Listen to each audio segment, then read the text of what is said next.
Episode 25, making a survival game in Godot, and last time we added this recoil and leaning.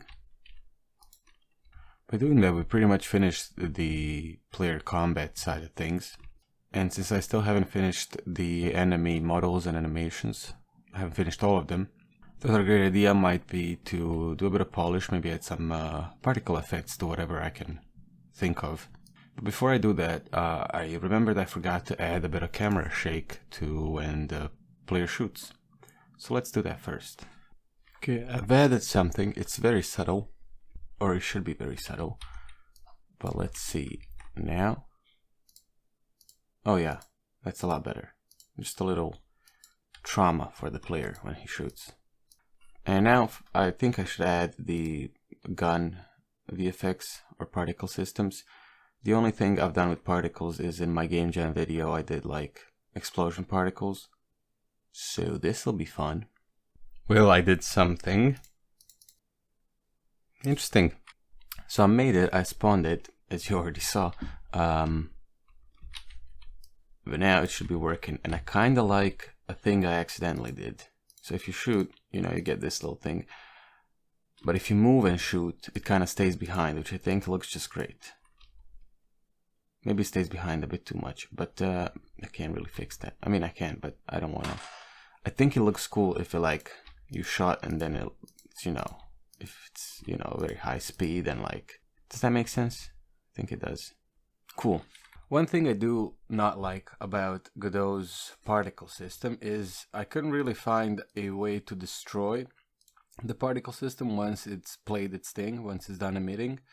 Because in Unity, for example, if you have a one-shot particle system, there's a drop down where you can say just destroy on end, which I couldn't find it. There's no signal for it on the particle system, so I guess I'll just make a script that'll be on every particle system that, you know, it destroys after emitting.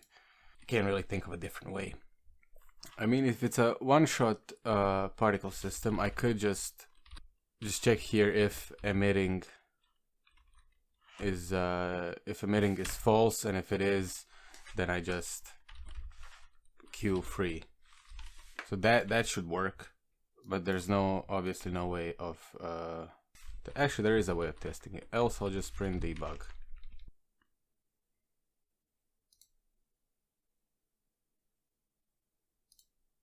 Yeah, it emits. Once it stops, it's destroyed.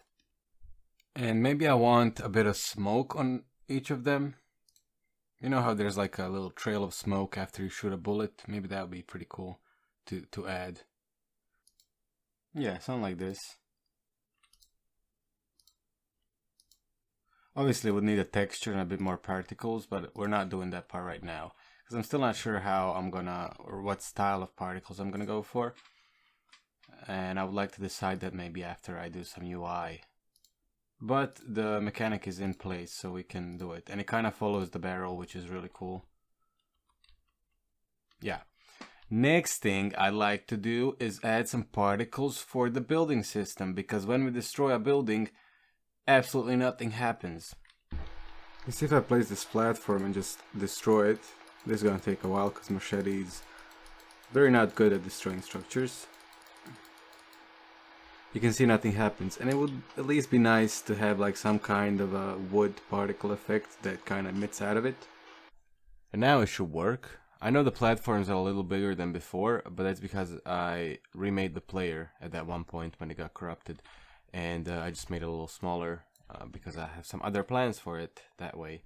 But now it should spawn some particles when we, yeah. Again, really basic particles, but they're there, the functionality is there. That's what we want. Let's see that again. Yeah, that's cool. Cool.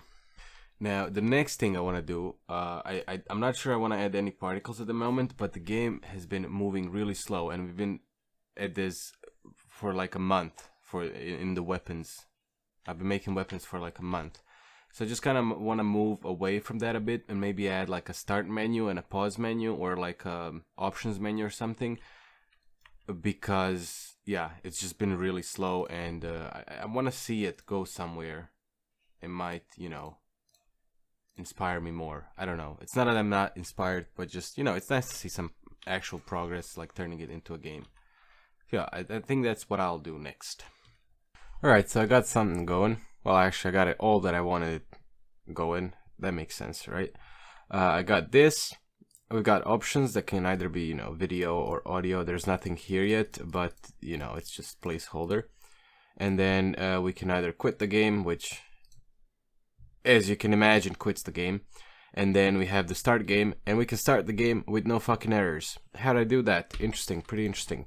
So now we have a game manager script, a game controller, which controls the scenes or the levels. So we can now either load the game scene or the start scene. Those are the only two ones that we have. And we also have events now, which are on game started and on game ended. It doesn't, yeah, I should probably think of a better name for this, because on game started, it's more like on game level started and on game level ended. Because, for example, on game ended is called when you exit the game scene. For example, go to the start scene. And then I have a start menu, which has a bunch of variables, and whenever the game starts, it connects the signals of the buttons of the press signal of the button to its own function. We basically have on press start, on press quit. Those are pretty simple. This just loads the scene, and then we have show options, show start, which just hides and unhides the you know, the correct parent here. So yeah, that's pretty cool if you ask me.